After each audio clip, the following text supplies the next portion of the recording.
mag-i-scroll ka or ipagpe-pray kita. Wag mo muna scroll kung gusto mo ipag-pray kita. Right, let's pray.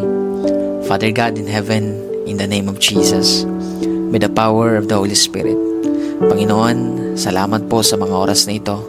Nabuhay pa rin kami kasama po na aking kapatid na nasa kabilang screen. Lord, hindi po aksidente na pinili niya na manalangin, Panginoon, kasama ko, Lord God, sa mga sandaling ito. Hindi siya nag-scroll, Panginoon. Lord God, hindi po aksidente na pinapakinggan niya ngayon, Panginoon, ang panalangin ito. Kaya dalangin ko, Panginoon, anuman yung mga bagay na tinatago ng taong ito, ng mga nararamdaman niya, Panginoon, O God, mga kabigatan na yan, na sinasarili niya, Panginoon. Tulungan niyo po siya, Lord. Panginoon, bigyan mo siya ng lakas na galing po sa inyo. Tulungan mo siya, Panginoon, na magtiwala sa inyo at isuko lahat-lahat, Panginoon. Lord, walang bagay na hindi mo alam sa buhay namin, lalo na sa taong ito na nandito sa screen, Panginoon. Alam mo, Lord, kung paano siya nasasaktan. Alam mo, Lord, yung kanyang mga pagluha. Alam mo, Panginoon, yung kanya pong karamdaman. Alam mo yung kanyang suffering, Panginoon. Lahat yan ay nalalaman mo, Panginoon.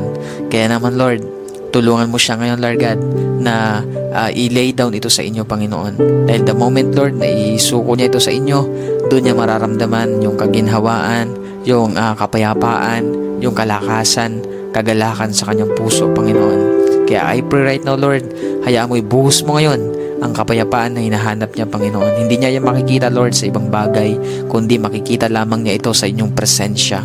Kaya lukuban mo siya, Panginoon, ng inyong presensya sa mga oras na ito.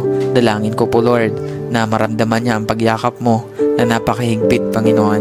Kaya mo, Lord, sa pagyakap mo, makita niya, Lord, maranasan niya, Panginoon, ang inyong pong pagkilos, makita niya, Lord, na may binabago ka sa kanyang buhay, maging sa kanya pong sitwasyon. Maraming salamat, Panginoon. Hayaan mo, Lord, magpakilala ka pa sa taong ito na nandito sa screen, Panginoon. Alam ko po, Lord, na lahat ng nangyayari sa kanyang buhay ay mayroon kang purpose, Panginoon. Lahat yan, pagkatapos niyan, Lord, mayroon kang itinuturo sa kanya, mayroon kang mga bagay na nais ipaunawa sa taong ito, Panginoon. Kaya dalangin ko, Lord, na makita niya yun, Lord, yung purpose mo. Hindi niya isipin, hindi niya tingnan, Lord, na yan ay pabigat sa kanya, Lord, parusa sa kanya, kundi, Lord, mayroon kang bagay na gustong ipakita sa kanya. Isa na po doon ang kapangyarihan mo, ang katapatan mo, gusto mong patunayan ang katapatan sa kanya. Kaya dalangin ko po, Lord, na mas makita niya, Lord God, yung pagkilos mo sa mga sitwasyong ito na kanya pong pinagdadaanan. Maraming salamat, Lord. Pinagkakatiwala ko po siya sa inyo. In Jesus' name, Amen and Amen. So ayan, kapatid, ipagkatiwala mo yan sa Panginoon lahat. May purpose si Lord kung bakit ka nandyan. Tatandaan mo palagi yan.